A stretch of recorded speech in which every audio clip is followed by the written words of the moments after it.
So we're looking at a nation caught in this incredibly high-stakes balancing act. I mean, on one side, you've got them trying to mediate a potential war between global powers. And on the other, they're managing a crisis that's brewing right within their own borders. Let's break down this really precarious position Pakistan is in. You know, you just don't hear this kind of praise from an American president for Pakistan's leadership every day. The words fantastic and great, well, that signals a really crucial partnership, one that's aimed at calming down a major crisis. But as we're about to see in the world of diplomacy, what you see on the surface, that's only half the story. And here's the twist. Just as this praise is making the rounds, a key visit by a high-level American delegation gets called off abruptly. So you've got public praise on one hand and what looks like a diplomatic snub on the other. So what is really going on? Well, to understand that, we need to look at the tightrope Pakistan is walking. And that puzzle, that contradiction, brings us right to the heart of the matter. Pakistan's critical role on this diplomatic tightrope.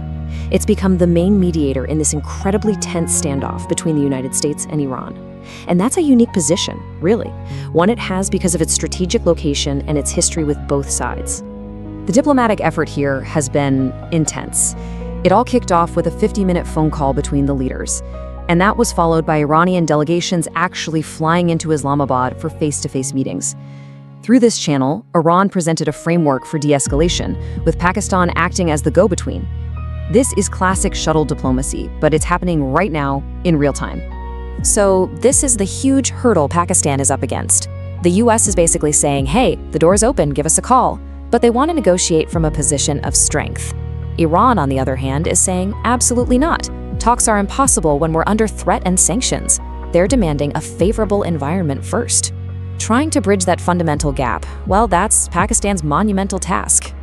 And there you have it, straight from the Iranian president. This isn't just some negotiating tactic, you know. This is their bottom line. They truly believe that with the current sanctions and pressure, real talks just can't happen. And Pakistan is the one tasked with somehow creating this favorable environment out of a situation that is anything but. But, okay, while Pakistan's leaders are focusing all this energy on trying to prevent a global conflict, there's a really crucial question we have to ask. What's the price being paid back home? Because while the world is watching the diplomatic stage, a completely different kind of pressure is building up internally. And the answer is, things are getting tough. While the diplomatic front is busy, the home front is feeling a really severe economic squeeze.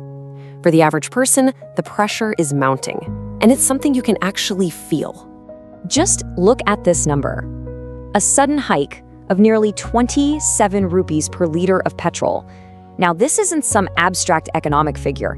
This is what people are paying at the pump every single day.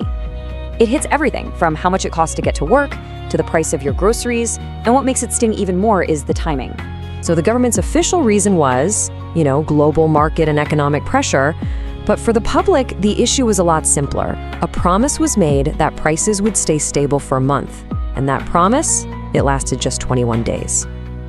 This kind of thing creates a real trust deficit, a feeling that the government isn't being straight with its people. And this chart just lays it out so clearly, doesn't it? The gap between what was promised and what happened is stark. On one side, you have the assurance of stability, on the other, a pretty significant price hike.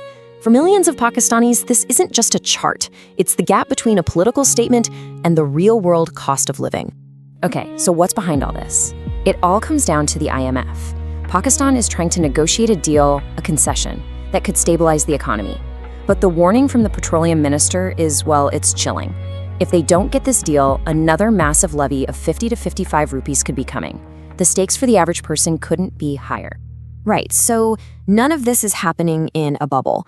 These domestic and diplomatic challenges, to really get the full picture, you have to zoom out and look at the whole neighborhood where this is all unfolding. And let's just say, it's an incredibly tense neighborhood right now.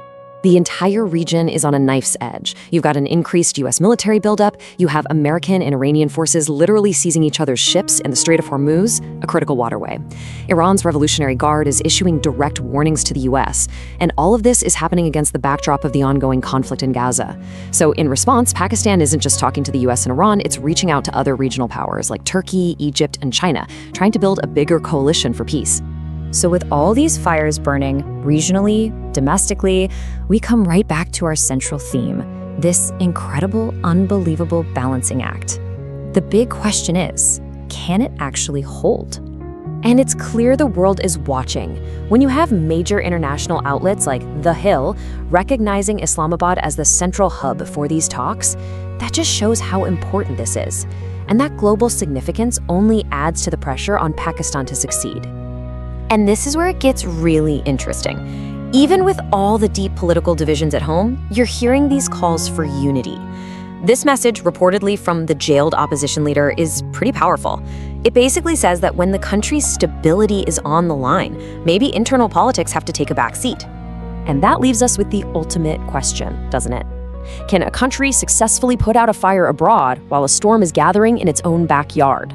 That is the tightrope Pakistan is walking right now, and the entire region, and maybe the world, is waiting to see if it can make it to the other side.